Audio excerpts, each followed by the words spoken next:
Hai semua, kali ini saya buat kue tradisional yang rasanya enak, tampilannya cantik, dan sangat mudah dibuat. Hanya mencampurkan semua bahan jadi satu, lalu diaduk dan dikukus. Hasilnya bisa cantik banget, aroma pandannya bikin ketagihan. Teksturnya sangat lembut dan legit, serta rasanya gurih banget.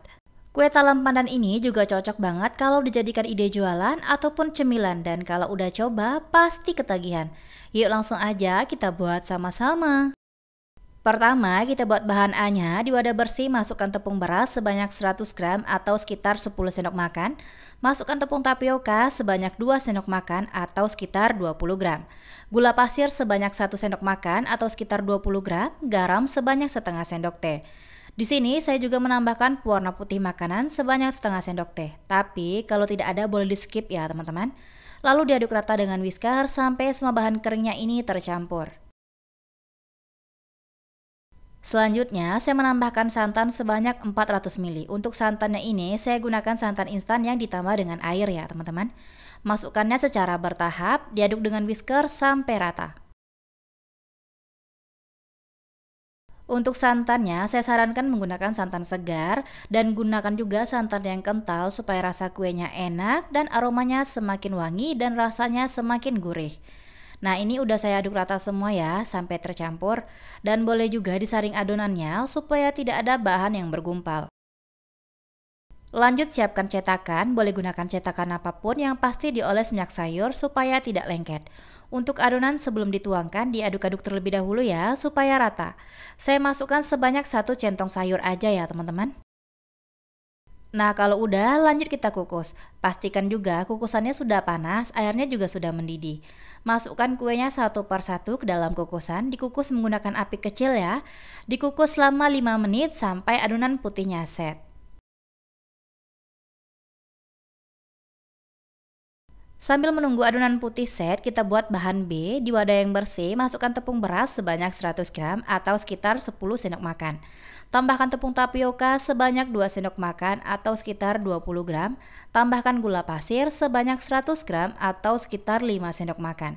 Masukkan garam setengah sendok teh, lalu tambahkan juga santan sebanyak 500 ml.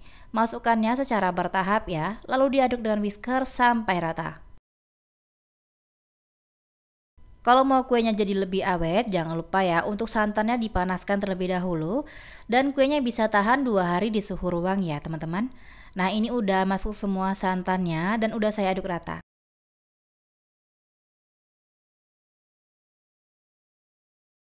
Kalau adonannya udah rata semua, selanjutnya saya menambahkan pasta pandan. Tapi boleh diganti dengan jus pandan ataupun endapan daun pandan ya teman-teman. Lalu diaduk rata ya dengan whisker sampai semuanya tercampur. Untuk adonannya jangan lupa disaring terlebih dahulu ya supaya tidak ada bahan yang bergumpal ataupun bergerindil. Setelah 5 menit, adonan putihnya udah set dan kita buka tutup kukusannya. Sebelum kita tuangkan adonan hijau, jangan lupa ya untuk diaduk-aduk terlebih dahulu supaya rata. Masukkan adonan hijaunya, tidak perlu sampai penuh ya, dikukus menggunakan api kecil selama 20 menit sampai matang. Setelah 20 menit, talam pandannya sudah matang dan kita buka tutup kukusannya. Langsung aja kita keluarkan kuenya satu persatu dari kukusan. Untuk kue yang satu ini, biarkan dulu dingin di suhu ruang ya teman-teman. Karena kalau masih panas kuenya masih sedikit lembek, jadi biarkan dulu dingin di suhu ruang. Dan kita lanjut mengukus sisa adonan sampai semuanya matang. Nah, kuenya udah saya biarkan dingin di suhu ruang ya teman-teman dan udah matang semua juga. Langsung aja kita keluarkan kuenya dari cetakan. Caranya sangat mudah dan simpel banget. Ngeluarnya pastikan dalam keadaan udah dingin ya. Tekan pada bagian pinggir kuenya supaya sedikit terbuka. Dan kalau udah terbuka, ini kita balikan posisi cetakannya. Kita tekan sedikit aja langsung keluar ya teman-teman. Kuenya sangat mulus dan cantik banget. Satu resep menghasilkan sebanyak 15 buah kue talam pandan. Tapi bervariasi ya, tergantung ukuran cetakan yang digunakan dan seberapa banyak kita isi adonan ke dalam cetakan. Tekstur kuenya sangat lembut, ini tidak keras sama sekali ya. Dan untuk rasanya ini saya jamin enak, manisnya pas, Gurih banget karena menggunakan santan yang kental. Dan tekstur kuenya juga sangat lembut, cocok banget kalau dijadikan ide jualan ataupun cemilan bersama keluarga tercinta. Resep ini rekomen banget ya kamu cobain di rumah karena buatnya sangat mudah dan anti gagal. Dan kalau lagi ada acara cocok juga ya disuguhkan kue yang satu ini. Pasti semua pada ketagihan karena rasanya beneran enak banget. Terima kasih sudah menonton video saya. Semoga videonya bermanfaat. Selamat mencoba. Sampai jumpa di video selanjutnya.